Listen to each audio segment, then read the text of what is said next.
I'm Pat Doris. Welcome to The Story. Tonight we have a fascinating show for you. It involves the will of the state legislature and the will of the voters and some politicians who sort of seem determined to stand in their way.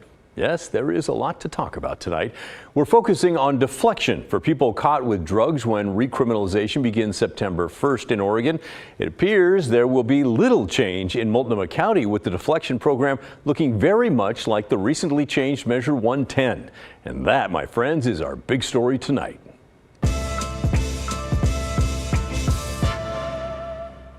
Now, I got to say right off the top, hats off to the Oregonian newspaper and reporter Noelle Crombie, who broke this story. We think it's worth your time, and you should read her story if you haven't already. It was published yesterday. Here's the headline. Caught with street drugs in Multnomah County, post-Measure 110 plan will offer drop-off center or arrest. But I think mostly it's offering a ride to drop-off center and nothing more. Her story points out that the county's deflection plan will not require people caught with drugs to enroll in substance abuse treatment, and it will not limit how often a person can opt for so-called deflection over arrest. Her article goes on to point out that a person will only have to check in at the drop-off center to fulfill that deflection requirement. And before we get too far into this, let's make sure that we're all on the same page. Last winter, the Oregon legislature undid Measure 110 and recriminalized drug possession. That part of the law does not kick in, though, until September 1st.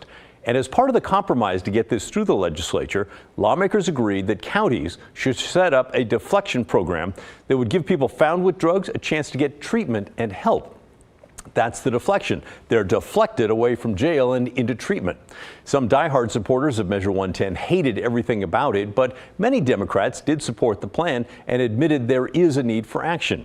Here's Democrat Senator Kate Lieber, who helped steer the House Bill 4002 through the legislature. We have to take action to save lives and make sure every Oregonian is safe in their communities. And our current response to the drug crisis is not working. Okay, so that was last winter. And drug possession is being recriminalized, with people found in possession are going to get treatment. At least that's the way it's being set up in Washington County and over in Clackamas County as well, according to the Oregonian story. There will be consequences there for skipping out on the deflection program steps, but apparently not in Multnomah County. Now, I wanted to ask the county chair and the district attorney why they're crafting a plan with no consequences. Neither office responded to me today, although it is a holiday. You know who did respond, though? The man that voters elected to be the next district attorney for Multnomah County, Mr. Nathan Vasquez. And guess what? He's being kept out of all of deflection planning meetings, despite the fact that he's going to take over as DA in January. I talked with him about that this afternoon. And now I'm joined by Nathan Vasquez, the district attorney-elect for Multnomah County, who you would think would have a big hand in figuring out this deflection program. How's that going? Well, I'll tell you, it's hard to say because I have not been asked to join any of those conversations. And why not? Well, you would have to certainly ask either the county or the district attorney's office, but it's something that I desperately want to be involved with. Mm-hmm. What do you think about what you've heard so far then? I'm very concerned.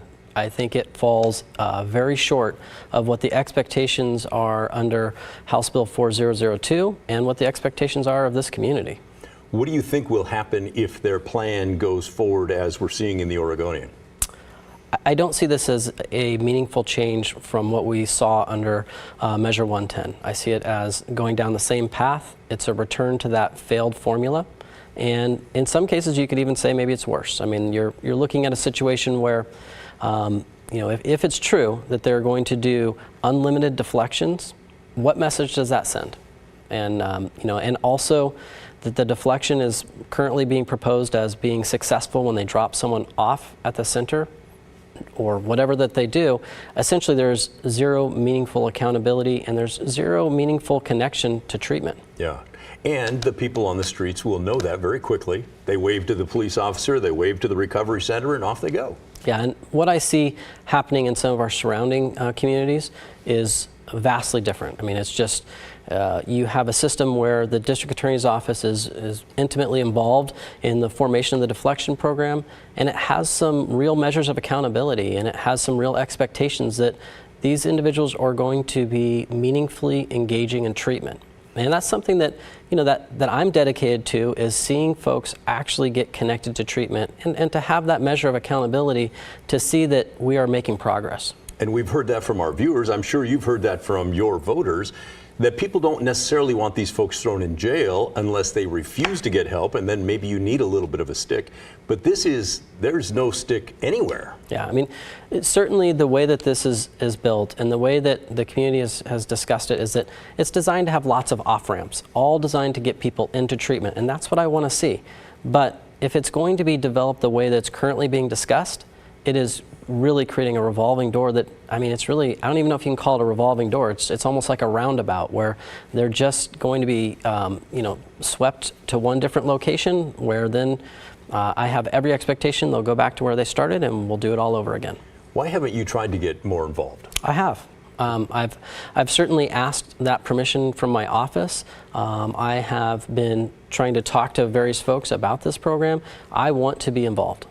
So the district attorney, Mike Schmidt, and Jessica Vega Peterson, they're not open to your offers?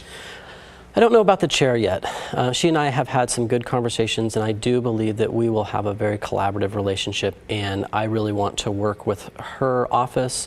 But certainly from Mike Schmidt, there has been zero cooperation in that front. Any idea why? All I can say is that we have wildly different views on what a smooth transition is. My idea of a transition is one where there's actual, you're working together, that the DA-elect has an opportunity to meet with management, to talk about transition, to be involved in the very programs that I'm going to be dealing with when I take office.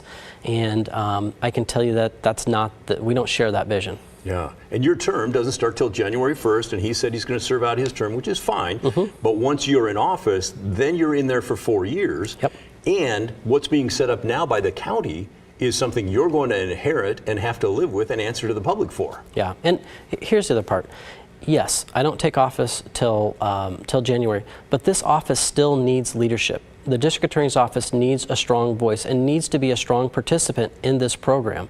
And right now I don't see that. If you had your way, what sort of a system would you set up for deflection? Well, it's a little tough not being at the table to have those conversations with all the different partners, but I can tell you there are things that I would certainly be demanding and advocating for.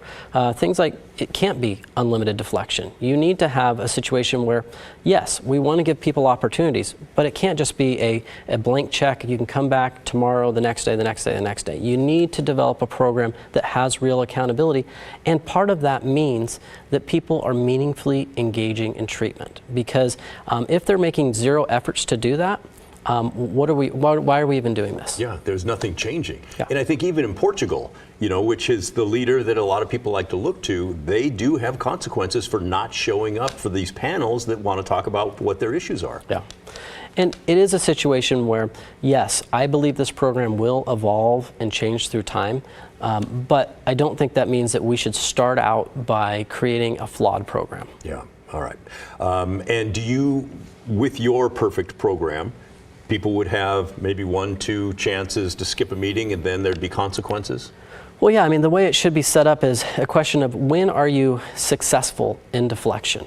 It is that, right now what I hear is currently contemplated is that when you get dropped off at the door of this deflection center. That's success. That's success. Yeah, not to many people though. No, I believe that success is when an individual has demonstrated some real effort to say, yes, they went in. They made contact with a provider. They got on a wait list. They attended meetings. There are lots of opportunities out there, and it certainly is on the county and on the system partners to make sure that we're putting things in place to help individuals. Absolutely, but they also need to be taking steps and efforts to get there as well. Yeah. Interesting stuff. All right, Nathan Vasquez, thanks for taking the time on this holiday to come explain this to us. Absolutely. All right, thank you. Now, I'd love to hear your thoughts on this. Do you think the incoming DA should be included in the deflection planning? Or do you trust the current DA and the county chair to put together a plan that's going to work? Email us, will you? The address is thestory@kgw.com, or call and leave a voicemail, 503-226-5090. And we'll be keeping a close eye on the Portland City Council tomorrow. They're set to discuss and possibly vote on a new 3-year contract between the city and Multnomah County's Joint Office of Homeless Services. The city pays the Joint Office around $40 million a year, and some in Portland have kind of questioned whether that money could be put to better use. They point to the Joint Office's growing budget with your tax dollars and little progress in solving the county's homeless crisis. Last week, the Multnomah County Board of Commissioners approved this new contract, but it still needs a city council approval to be finalized, and that's a move that's actually not guaranteed. More on that in just a moment. According to OPB, this new contract gives the city more control over the Joint Office's finances and policy decisions, gives complete oversight of the city's outdoor shelters to the county, and allows either party to back out of the contract early without penalty. Interestingly enough, it also removes the word joint from the agency's title, and the county gets the job of coming up with a new name by the end of the year. If the council approves the plan, it will take effect on July 1st. If it does not pass, that'll be an issue. The current contract expires at the end of the month, and both the city and the county commissioners would then need to come up with a new plan to divide the homeless programs between the two governments. But before council can even vote on the contract, they'll likely consider these two amendments from Commissioner Renee Gonzalez. They require the city and county to agree on a new policy when it comes to distribution of tents and tarps. Gonzalez's first amendment forces the new policy to match the city of Portland's settlement of a lawsuit regarding ADA access. That settlement only allows tents and tarps to be given out in 3 circumstances. Here they are. First, when failing to give a tent or tarp will inhibit the operations of county employees or contractors who are removing campsites. Or number 2, when severe winter weather shelters are activated. Or number 3, when it's given out to replace a tent or tarp that was damaged or destroyed during camp removal. The discussion over that amendment could carry more weight than just Commissioner Gonzalez pushing for it, and here's why. The attorney who represents the plaintiffs in the ADA lawsuit against the city, John DiLorenzo, he sent this letter to the council this week. It says that if Gonzalez's amendment to the contract is voted down, it will likely put the city in violation of their original ADA settlement. And DiLorenzo appears to suggest if that happens, he would bring the city back to court in order to force them to comply with that settlement. So there is a lot at stake tomorrow morning. The council is set to discuss the joint office contract at 9:45 a.m. We will keep you posted. In the meantime, up next on the story, for the first time ever, the federal government's acknowledging harms to native tribes caused by dams along the Columbia River. It comes as the Biden administration begins a $1 billion effort to recover salmon in the Columbia Basin. Environmental reporter Cale Williams brings us details, as well as how one local tribe is responding when the story returns.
Now let's get to some of your feedback on one of our stories last night regarding the Portland Teachers Union. We told you how the Portland Association of Teachers removed pro-Palestinian teaching guides from its website after weeks of pushback. A union representative says the material is now under review. In my opinion, the Teachers Union should have a mission of supporting teachers in Portland classrooms and kids in Portland classrooms, period. Stay out of international politics. I believe the union has lost focus on its purpose. I did an editorial on that last night, and a lot of you chimed in, sending us emails and voicemails. The majority of you agreed with me. I completely agree. Teachers don't need to be engaging in politics in the classroom. It should be about reading, writing, arithmetic, learning logic, and problem solving. You are absolutely correct. They really don't care what Portland teachers think about Hamas or Israel. They need to put their political beliefs and social agendas to the side and focus on teaching our children. All right, thank you. And Bill wrote in to say, great commentary on the PPS Teachers Union decision to take sides in international affairs. You were so right. The Portland Teachers Union should restrict itself to 1, Portland, 2, teachers, 3, education. There's absolutely no reason to go beyond that. But like so many of the issues that we cover on this show, there are those of you who disagreed with what I had to say, and that's just fine. It's good for us to hear opposing views to help all of us better understand these contentious topics. My take is that I believe that the teachers union is doing the right thing by making a moral stance against something that is considered a genocide over there. Schools have been bombed. People that serve children should stand up for all children, no matter their race, ethnicity, or where they live. So I'm glad that they took that stance. Thanks for that comment. And Barbara wrote in to us all the way from Florida to say, wrong, wrong, wrong. I don't agree with you, Pat. I at first thought, wow, proactive. This is such a charged topic that it was wise to help students maybe understand what's going on and why our education goals are so weak across the whole U.S. Why are we afraid of teaching our children to be critical thinkers by giving them information? Thanks again for all of your comments, and keep them coming, whether you're watching us live or later on KGW Plus or YouTube, and whether you're right here in Portland or all the way out there in Florida. We're glad to have you.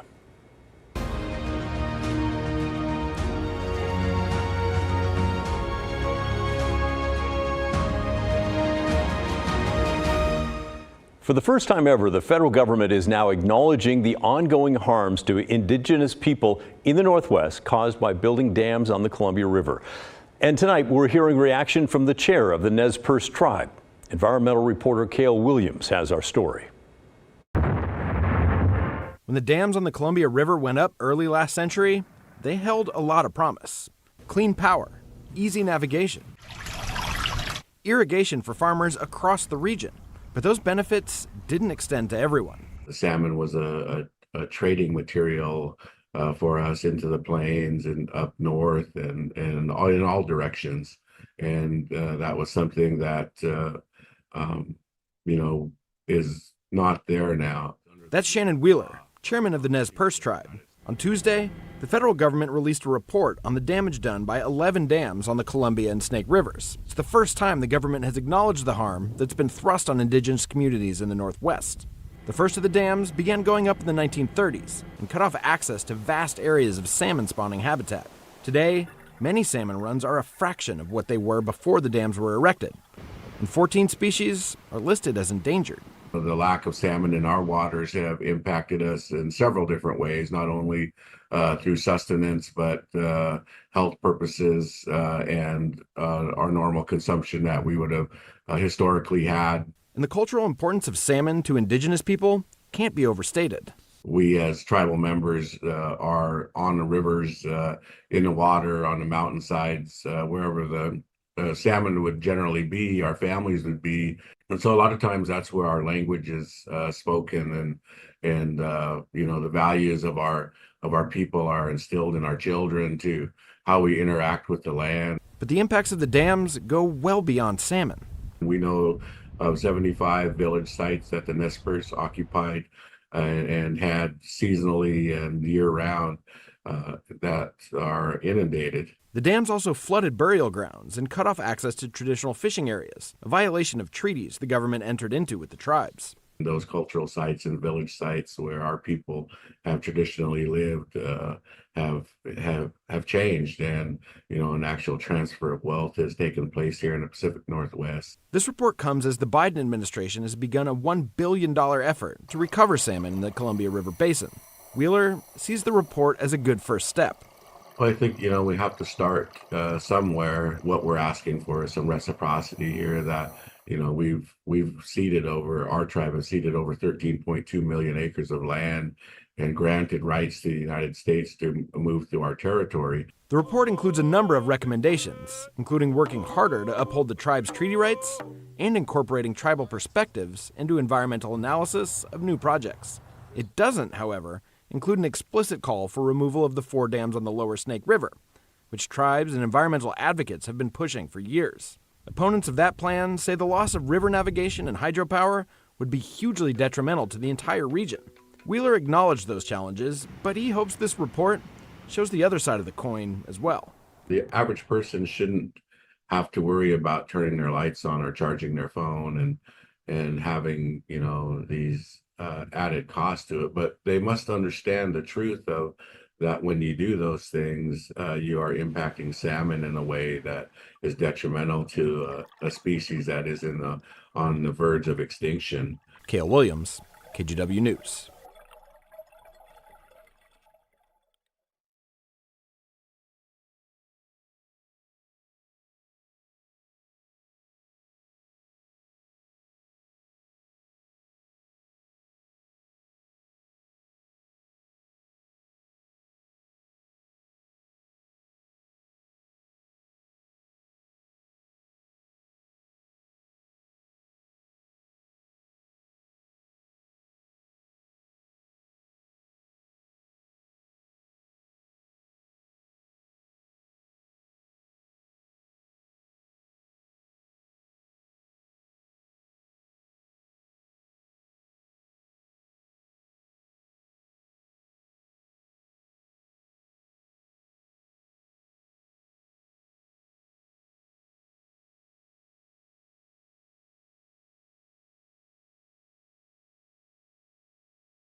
Well, yes, today is the Juneteenth holiday. Many of you had the day off from work and governments were closed for the day.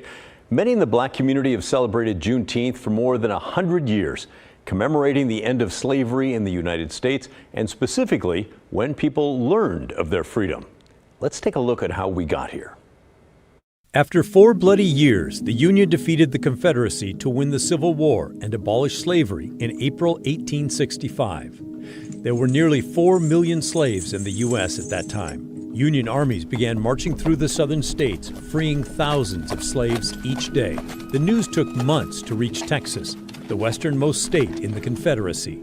On June 19, 1865, Major General Gordon Granger and 2,000 Union troops rode into Galveston, Texas, and told slaves of their freedom. The people of Texas are informed that in accordance with a proclamation from the Executive of the United States, all slaves are free. This involves an absolute equality of personal rights and rights of property between former masters and slaves. Granger's words spread through Texas.